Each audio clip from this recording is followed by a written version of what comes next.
Welcome back, Freunde, zu einem zweiten Video-Guide zu Element Fischen, dem neuen Summoners War. Wir wissen es noch nicht, aber was ich jetzt schon sagen kann, es macht mir Spaß.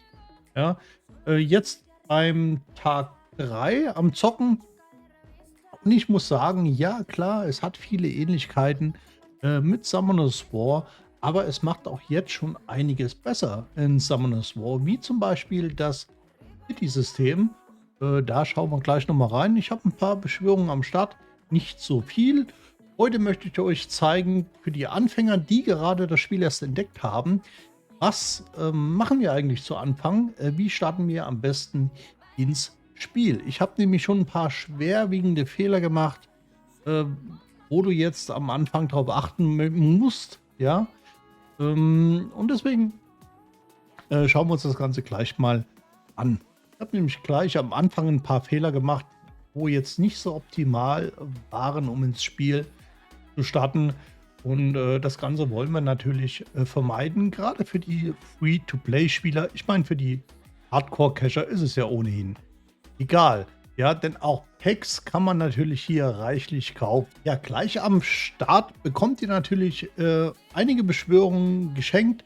Also wer anfängt, die Kampagne zu starten, einfach nur zu spielen und mit den geschenkten Beschwörungen plus natürlich die die Voucher-Codes, die ihr einlösen könnt, findet ihr bei mir auf dem Discord. Kommt da locker auf 60, 70 Beschwörungen for free. Das heißt nicht, dass ihr natürlich gleich ein Nat 5 zieht. Ich habe nämlich auch noch keins. Aber ja, mit ein bisschen Lack zieht er die eine oder andere gute Nat 4 Unit, die euch dann gleich ein bisschen durchs Game pushen kann. Ja, also einmal haben wir natürlich den Einladungscode. Ja, das ist mein Code, den Spielereinladungscode für Freunde einzuladen. Den könnt ihr gerne notieren. Das wäre mein Code. Und mit diesem Einladungscode loggt ihr euch dann bei euch im Spiel hier ein und bekommt, ihr seht es ja hier, immer gute Belohnungen. Kann man immer schön mit den Freunden scheren. Ja, und hier bei Einladungscode gebt ihr dann quasi meinen Code ein, um meine Einladung zu akzeptieren. Und so könnt ihr euch noch eine nette Belohnung dazu verdienen. Aber die andere Möglichkeit ist natürlich über die Codes, die ihr einlösen könnt im Spiel, über Bereitstellen. Ja, also hier geht ihr einfach unten auf Bereitstellen, dann auf Sonstiges und da habt ihr den Gutscheincode. Und hier könnt ihr die Gutscheincodes einlösen. Ja, zum Beispiel Welcome Global, momentan Code. Es gibt momentan 5 Gutscheincodes zum Einlösen mit Energy, ein paar Edelsteine und natürlich Beschwörungen. Ja, und bei mir auf dem Discord findet ihr dann immer wieder neue Codes, sobald welche rauskommen. Also 5 Stück gibt es momentan zum Start ins Spiel. Auch hier im Spiel natürlich wichtig, die Kampagne zu spielen. Bei Einsteigen kommt dann die Kampagne. Spielt ihr einfach durch. Es ist wirklich super easy. Ja, also ich habe jetzt überall schon, ich bin gerade mal Level 9. Ich habe hart und abgeschlossen. Ich bin jetzt quasi bei Irrsinnig. Hier bei der letzten oder vermeintlich letzten Stufe. Ihr bekommt hier massenhaft an Beschwörungen. Hier zum Beispiel der verlorene Tunnel, das ist der Tor. Ja, wie aus Summoners War. Doch Tower of Ascension. Könnt ihr euch hier hochspielen. Gibt es überall nette Belohnungen, soweit wie ihr kommt. Wenn ihr eine gewisse Kampagnenstufe geschafft habt, wird das freigeschaltet. Und hier findet ihr dann die Dungeon, den Box Club. Ja, Heavy Metal Club, Todeslabor. Also ich muss schon sagen, es ist schon sehr, sehr Summoners War ähnlich gemacht. Natürlich mit anderen Beschreibungen und anderen Ausrüstungsgegenständen. Aber hier der Boxclub, der am Anfang an freigeschaltet wird, das ist im Prinzip Giants aus Summoners War. Und hier habe ich meinen Fehler gemacht. Ich habe nämlich Feuer-Units gebaut. Ganz am Anfang. Habe ich jetzt an die Dungeons habe ich natürlich nicht gedacht und man muss ja auch nicht was kommt jetzt auf dich zu im ersten Dungeon. Deswegen hatte ich hier ein, zwei gute Puls, also die sind sehr stark zum Beispiel. Und er hier, der Irrlichtfänger, sehr stark und der Bär, sehr gute Nat vor, aber sie sind teuer. Ja, und im ersten Dungeon brauchen wir Wasser, also nicht sehr optimal. Es gibt eine Forster-Unit, wer die zieht, das ist quasi der Lucian aus Summoners War. Den habe ich aber leider nicht gezogen. Wo ist sie? Also hier ist es eine Dame. Das wäre sie hier. Ne, wo ist sie? Hier. Ja, die Leseratte, quasi der Lucian von Summoners War. Wenn ihr die zieht, habt ihr gleich einen guten Farmer und natürlich einen Dungeon Killer für Giants. Ja, ihr seht hier, die alle Feinde dreimal angreifen. Dieser Angriff ignoriert die Verteidigung der Ziele, also Death Ignore im Prinzip Lucian. Ja, aber ich habe sie leider noch nicht gezogen. Ja? Und es gibt ein paar andere gute Units. Also schaut, dass ihr euch gerade auch Nat Free, also Free 3 Sterne Helden, dass ihr euch auf Wind erstmal konzentriert, damit ihr den ersten Dungeon laufen könnt. Sie ist eine gute Unit. Scharfschütze, 3 Sterne Unit, also leicht zu bekommen. Wie gesagt, ihr habt locker 70 mit den Codes, 70, 80 Beschwörungen for free, kostet euch gar nichts. Er ist gut hier, der Stahlflügel zu spielen. Ja, es gibt noch einen anderen Stahlflügel und zwar in Licht. Den gibt es, wo haben wir Licht? Hier. Den gibt es irgendwann auch Free-to-Play zu bekommen. Ich habe meinen gezogen und das ist eine richtig starke Unit. Der kann so viel, er hat Immunity Buff, also 2 Runden Immunity, dass ihr keine Debuffs bekommen könnt. Und er heilt die LP mit dem Skill, ja, hat in Heal-Block, ja, dass sich der Gegner nicht hochhealen kann. Also der ist echt stark hier. Den auf jeden Fall bauen, sobald ihr ihn habt. Ja, aber wie gesagt, konzentriert euch erstmal auf Wind-Units und vielleicht eine Wasser-Unit. Wenn er natürlich Nat 5 zieht, dann konzentriert ihr euch erst auf das Nat 5. Ihr braucht natürlich auch einen guten Armor für die Kampagne. Ja, denn die müsst ihr öfter spielen, um da eure Helden aufzuleveln. Und ihr bekommt in der Kampagne auch jedes Mal hier bei jeder Stufe normal, hart etc. Beschwörungen for free. Also am Anfang gibt es sehr viel Free Stuff für euch. Ihr müsst überhaupt nichts cashen. Ich habe noch nicht einen müden Cent, ein einziges Pack gekauft. Wir schauen uns in den nächsten Videos auch die Nat Free, also die 3 Sterne Helden genauer an. Welche sind jetzt sehr gut, welche verfüttert man nicht an seine anderen Helden und behält die. Ja, und es gibt aber auch viele, die sind jetzt nicht so doll. Die kannst du ruhig am Anfang erstmal verfieden, damit du deine Helden schneller leveln kannst. Aber was ist noch sehr wichtig? Die Arena. Denn im Arena-Laden könnt ihr hier mit euren Ehrenmarken wirklich sehr viele Dinge kaufen. Wie zum Beispiel hier Skill-Ups, die Powerbohne. Natürlich hier die Light and Dark Splitter. Habe ich auch schon gekauft. Sind natürlich begrenzt. Ja, also nur einmal die Woche. Aber es gibt sehr viel anderen gutes Zeug hier. Was man hier kaufen sollte. Ganz wichtig natürlich hier Energietank, Reffinierer und Energiesparlampe, damit ihr eure Energie, die ihr sich ja nach und nach auflädt, wieder schneller auflädt über den Reffinierer hier und den Energietank. Da könnt ihr mehr Energie speichern, also mehr Ausdauer speichern und mehr Armen. Ganz wichtig. Also nach und nach könnt ihr das hier upgraden hier. Deswegen müsst ihr viel Arena spielen, damit ihr Medaillen bekommt, um euch hier die Sachen zu kaufen bzw. abzugraden. Was auch noch sehr gut ist, hier die Energiesparlampe. Ja, wird der Energieverbrauch weniger dann in den Dungeons. Also immer schön upgraden. Gleiches System natürlich hier mit den Gilden Points.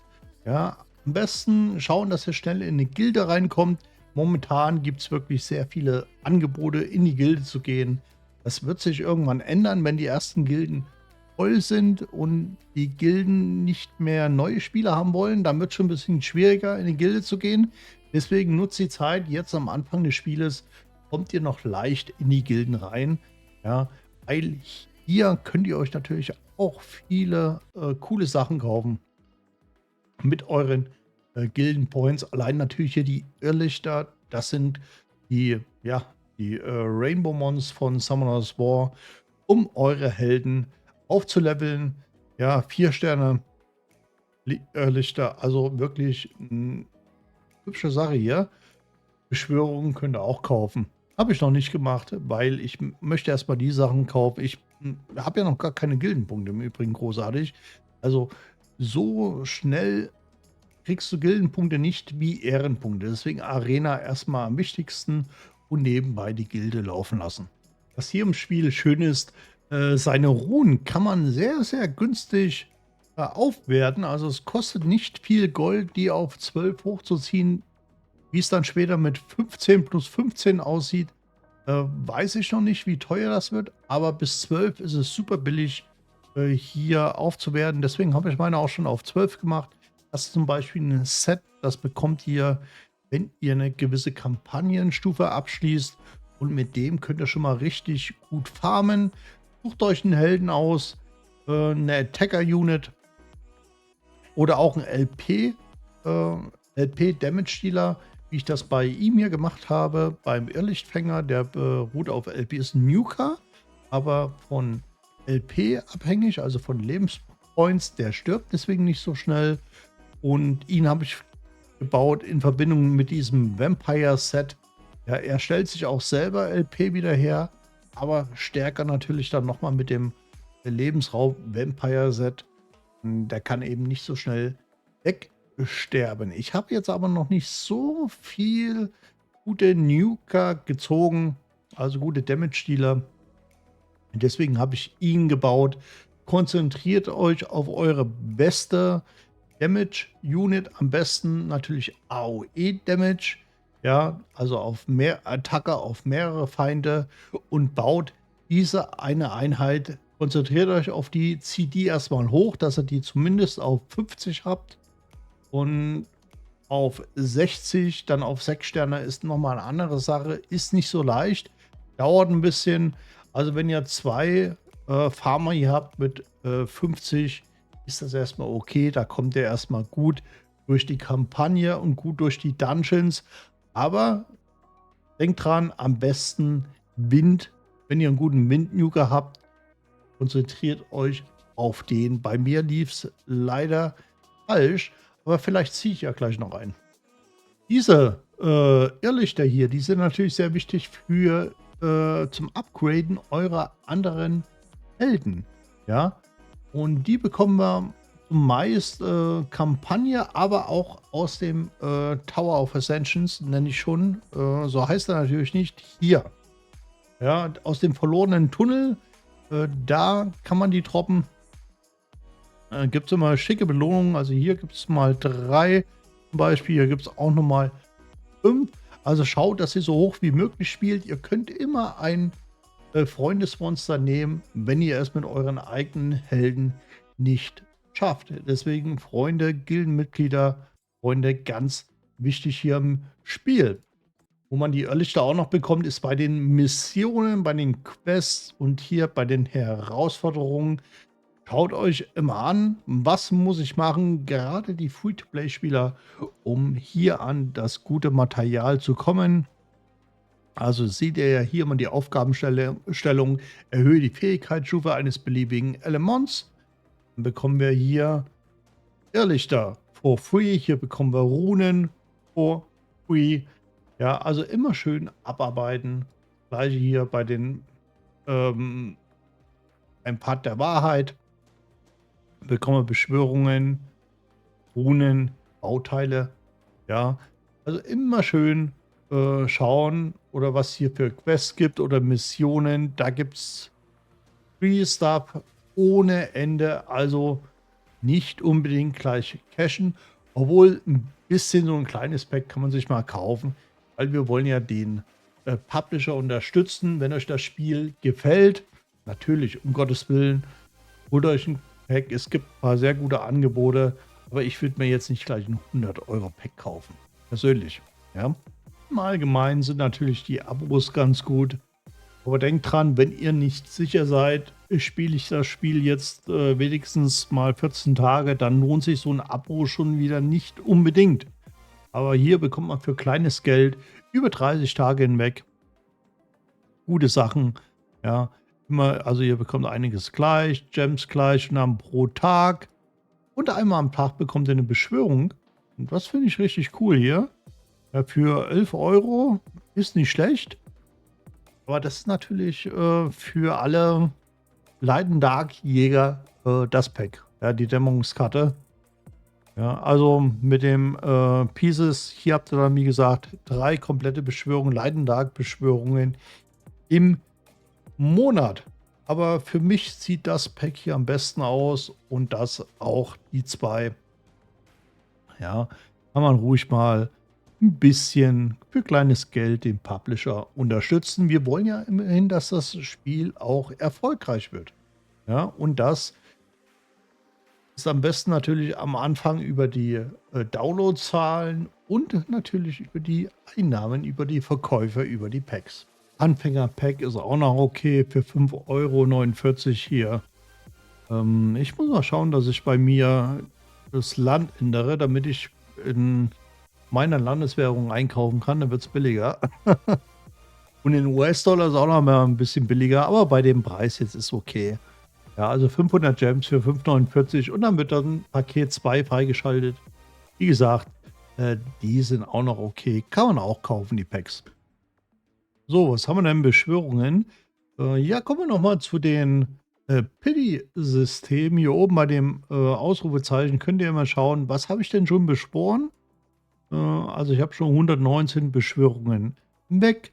Momentan habe ich hier eine Quote von 0,61% Chance auf ein Wasserfeuer Wind 5 Sterne Element.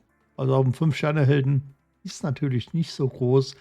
Aber ich arbeite mich langsam vor. Die ersten sind schon bei 200 Beschwörungen angelangt für den Nat 5. Aber der Weg ist lang. Und ich habe schon 3 Leiden-Dark-Beschwörungen gemacht. Aber doch war der Stahlflügel drin. Der Leitstahlflügel war nun 3 Sterne Element, aber sehr, sehr stark. Also gerade bei den Leiden Dark gibt es, habe ich schon gesehen, sehr viele starke 3 Sterne Elements, die man sehr, sehr gut spielen kann. Ich würde sagen, wir hauen mal die 16 Beschwörungen weg, die ich hier habe. Vielleicht bekommen wir ja ein Random Nut 5. Ja? Dazu gilt der Schweinsmeister natürlich nicht. Aber ein Nut 4 auf jeden Fall schon mal. Also 4 Sterne Elements habe ich echt einen Lauf. Da ziehe ich sehr viele. Nur kein. Ach, ich habe einen Namen vergessen. Nur kein Luschen. Die fehlt mir noch. Ich habe einen Namen vergessen, ja. Was haben wir hier? Fadenmädchen, die ist auch neu. Ein Feind dreimal angreifen, wobei jeder Angriff die Buffdauer um eine Runde verkürzt. Okay. Auch mit, naja, Unterstützer. Auch einen starken AOE Damage Dealer noch.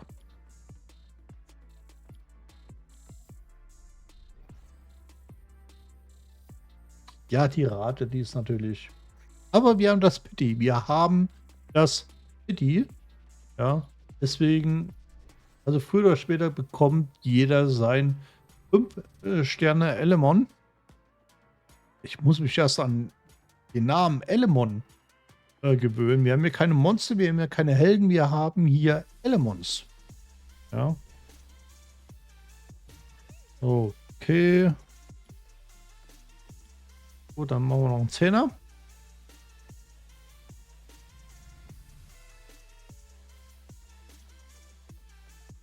Und auf geht's.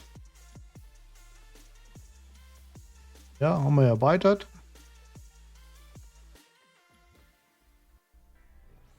So, jetzt muss aber knallen hier.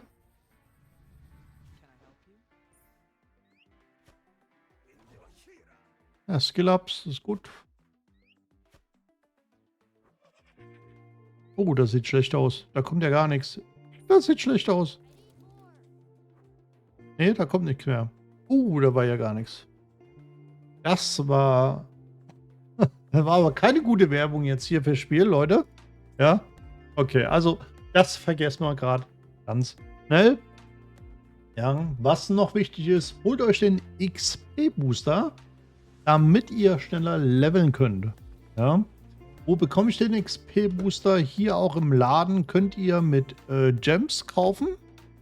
100 Gems. Habt ihr auch genug am Anfang, gerade wenn ihr die Codes einlöst, bekommt ihr hier auch Edelsteine. Holt euch auf jeden Fall den doppelte Erfahrungspass. Und ich glaube, war der hier irgendwo noch? Ne, ich glaube nicht. Ne, mit Gilden Points konnte man die nicht kaufen, auch nicht mit Medaillen. Also mit Edelsteinen immer hier ein bisschen was bereithalten, damit ihr den Booster kaufen könnt. Dann nochmal ein Kompliment an den Publisher. Also das Chat-System ist wirklich sehr übersichtlich. Man kann hier ganz einfach Kanäle wechseln, was ihr haben wollt, an der Sprache. Ich bin meistens im englischen Channel oder im spanischen. Gerade im Spanischen bin ich halt oft. Und ja, aber auch öfters mal im Deutschen. Und hier Gildenkanal. Also sehr, sehr schön einfach und übersichtlich gemacht. Ich spiele jetzt aber auch am PC. Ja, am Smartphone ist natürlich ein bisschen kleiner. Ja, aber ich denke mal, also bei Watcher of Realms ist der nicht so gut. Chat, muss ich ganz ehrlich sagen. Ansonsten die Sucht, ich merke schon, hat mich schon ein bisschen gepackt, um ehrlich zu sein. Ja, also ich werde noch ein bisschen weiterspielen. Auch fürs nächste Video. Ist ja klar. Aber für heute war es das erstmal. Ich hoffe, ihr habt Glück bei euren Beschwörungen mit eurem ersten 5 Sterne Element. Ja.